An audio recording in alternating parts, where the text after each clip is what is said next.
Well, today's trail is the American Lake Trail, and there's not a lot of people in the parking lot, which is kind of nice.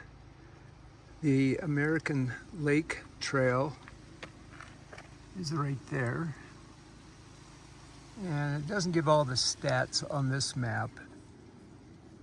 As a matter of fact, I would say this map's not very good. But anyway, the American Lake Trail is 3 miles, 2,000 feet, which it looks shorter than the Cathedral Lake Trail, which I also think is 3 miles and 2,000 feet. But you have a choice of going another 3 miles on a trail that takes you up to Electric Pass. And that's a fun trail, but it takes longer than I have today. So today it's American Lake Trail, a trail I haven't done for over 10 years. So I'm kind of excited about doing it.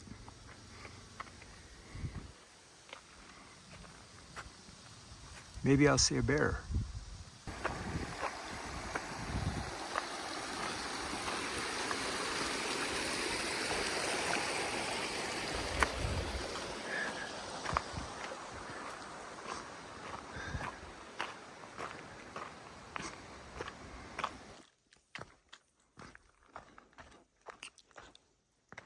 Well, I'm on the American Lake Trail, and it's a cool, cloudy day, fall day, and it's kind of fantastic out. It's a good day for hiking. It's dry. It looks like the weather forecast later this week, we are going to get some rain and snow at the higher elevations, which would be nice. And it looks like our high pressure system is moving, and we are going to start to get weather, which I'm kind of excited about. It's getting close to the end of October, and that's normally when we start to see some snow starting to accumulate up on the higher peaks.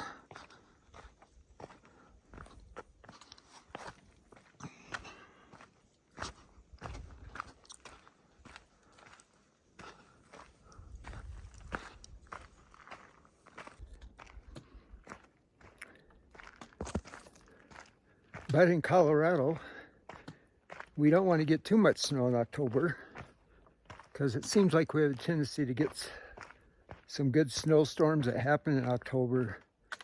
Then it gets dry for a few weeks, and the snow becomes faceted,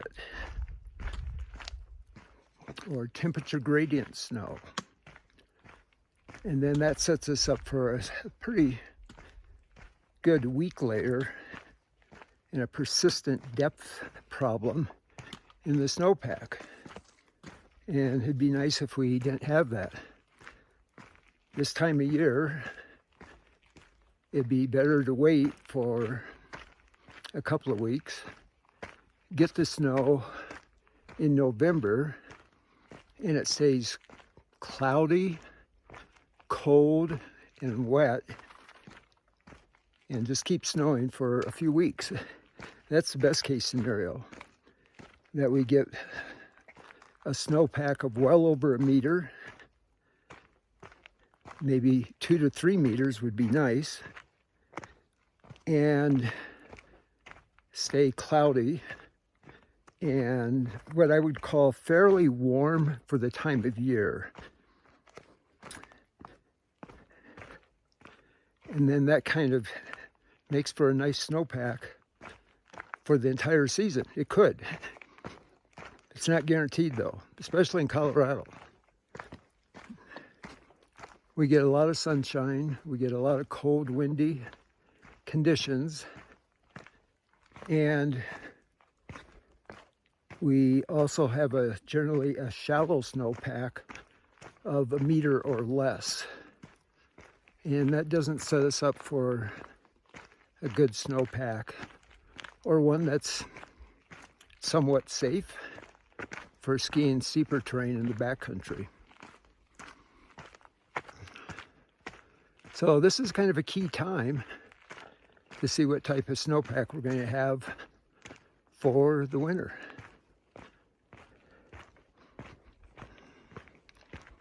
It's been a decade since I walked on the, over a decade since I walked on the American Lake Trail. And it's just a really nice trail to get up in the conifers. Starts out in the aspen and some meadows. And as you get higher, it gets up into the conifers and the evergreens and all the way to the lake, which is quite nice. So even on the warm July days, you have a good amount of shade up higher. And the only challenge you have in the middle of the summer is there might be a few people on this trail, which today is not the case. I've only passed 7 people, which is made for a very pleasant hike.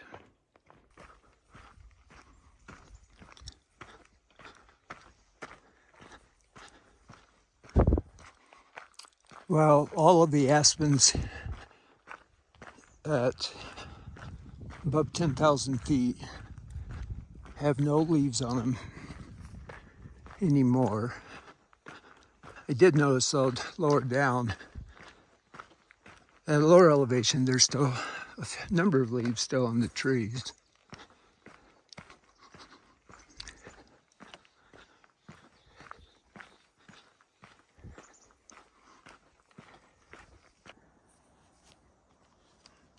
There's a pretty big blowdown across the trail, partway up.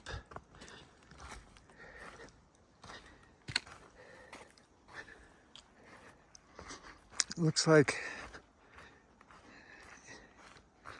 this blowdown was here all summer, would be my guess, but the looks of the trail that goes around it. And I think this would be a full day project for the Forest Service.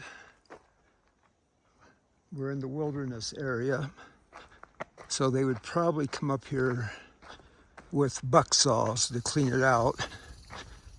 They don't want to use chainsaws at this location because we're in the wilderness area. And we don't want any motors or in the wilderness area.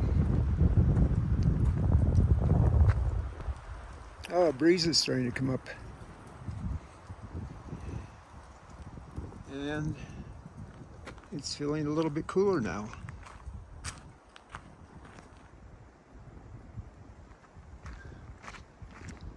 Well, coming back down from American Lake, you get a really, when it gets out in the aspen trees, you get a really good view of Ashcroft Mountain.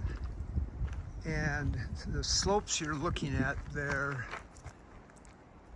a lot of times in the winter, they can become wind-loaded and create an avalanche hazard for people going into the Markley Hut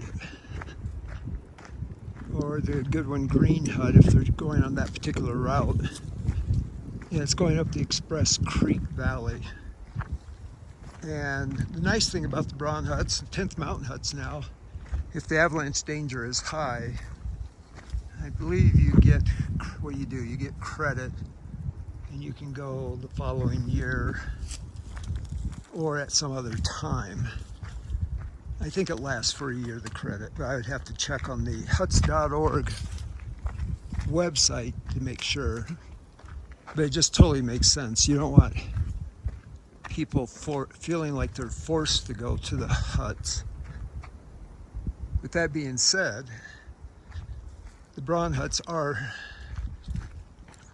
all of the routes in the Braun Huts are in areas that there could be a pretty high hazard of avalanches, but there's also routes even during high avalanche or avalanche activity that you can take but it involves a lot of bushwhacking and good route finding.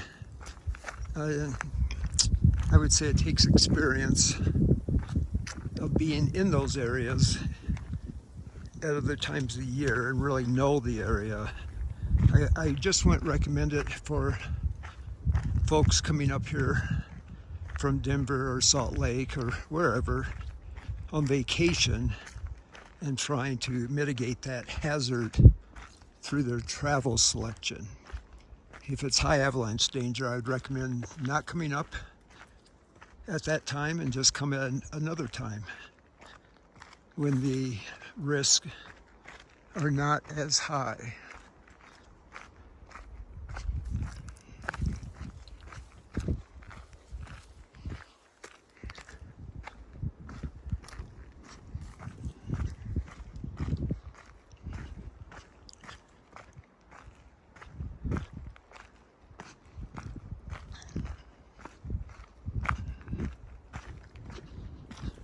Well, except for that one blowdown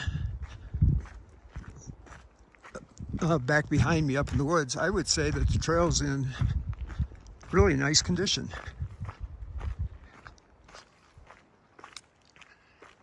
Well, that's quite a rock slide, mud slide, and wintertime avalanche slope over there.